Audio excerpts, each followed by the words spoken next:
What's up, folks? Casual Dad here with another Warhammer Combat Cards video.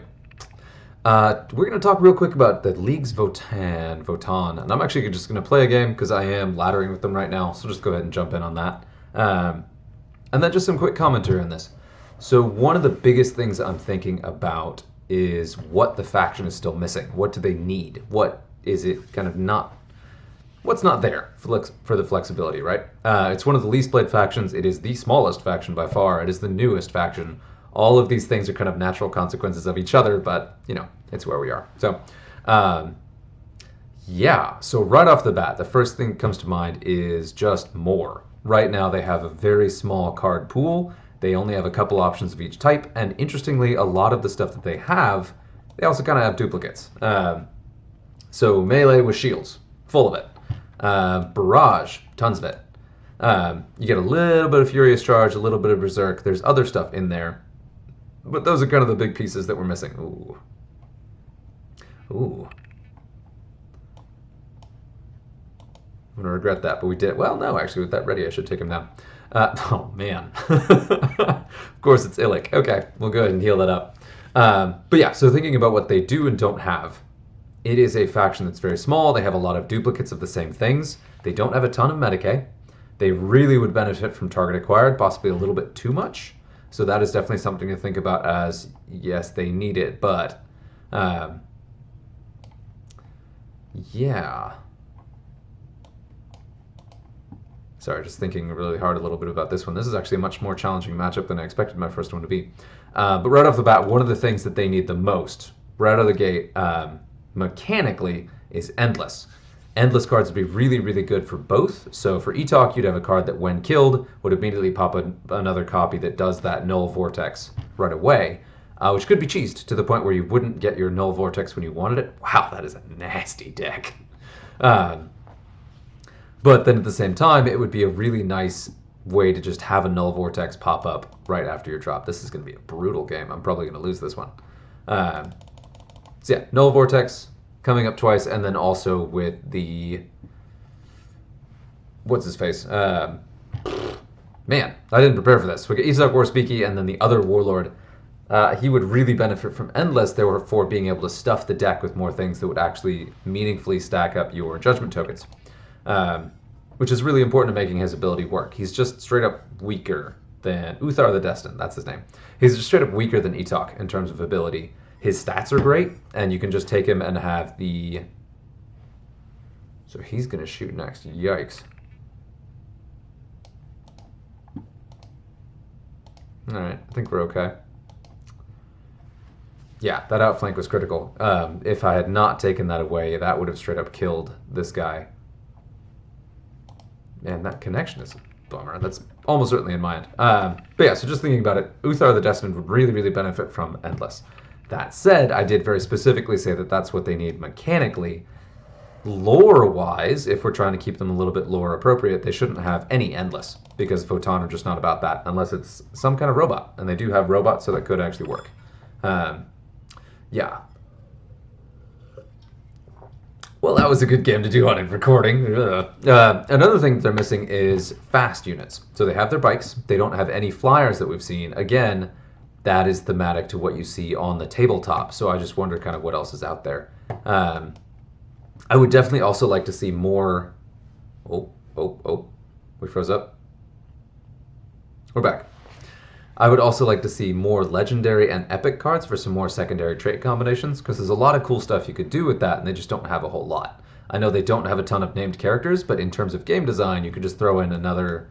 Like, this guy is rare. Epic, excuse me. So he can certainly have 2 traits. And that's an easy example of things that we could kind of see. My camera's in the way. Avatar.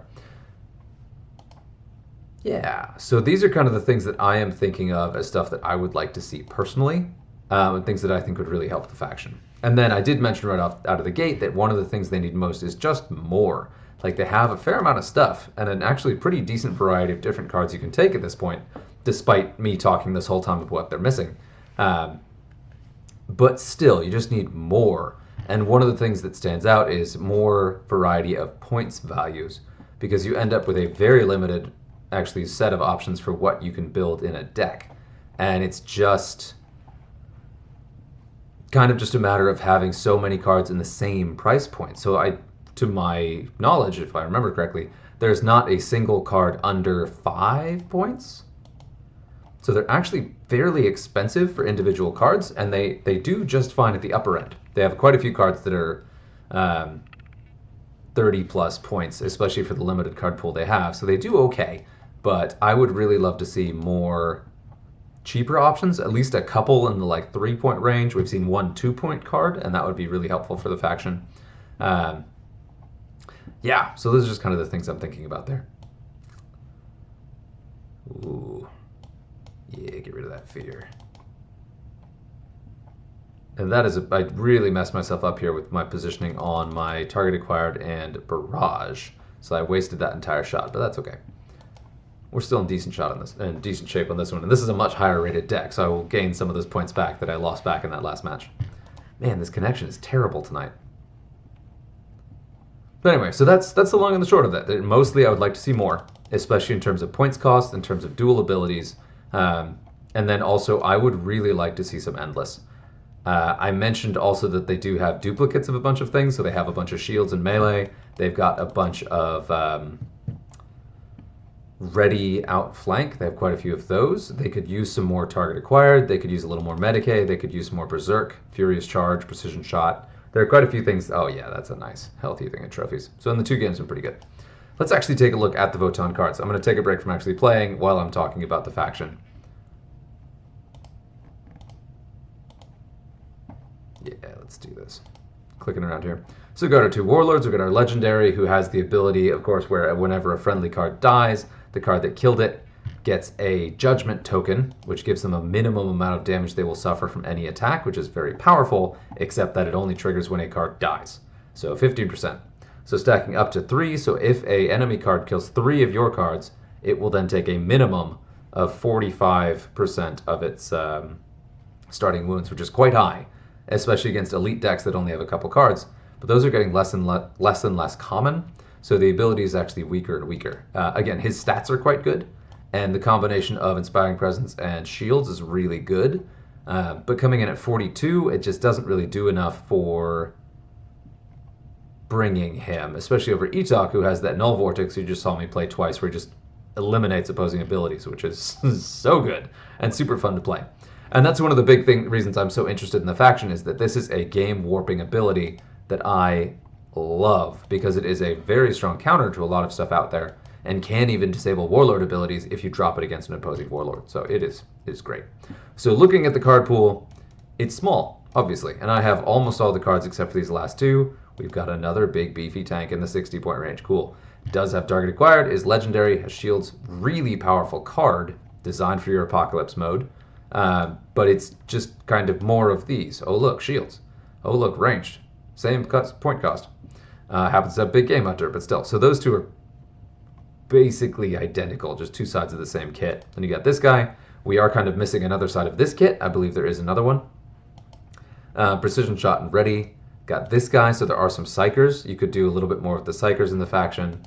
Right now, the faction really leans heavily on ranged. There are some very powerful melee cards, but they level up late in the game, and they just are not as good in either warlord's deck as loading up in barrage. Barrage is kind of the bread and butter of the faction, and they have a lot of barrage cards.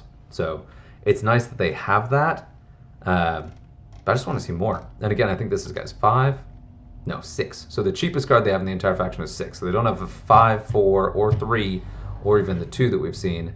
They really could use a 5, a 4, and a 3, maybe a 2, but the 5, 4, and 3 would really free up some list building options to give you just a little bit more wiggle room, even with the cards that are already there. So that's something I would like to see. We have seen a little bit of sprinkling of the 2 different houses.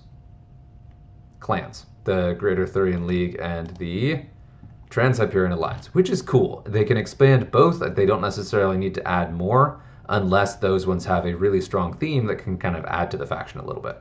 So if there's a Votann faction out there that's really robot heavy, that could be where you get your cheaper cards and your taunt cards thrown in, and just a little bit of different color variety.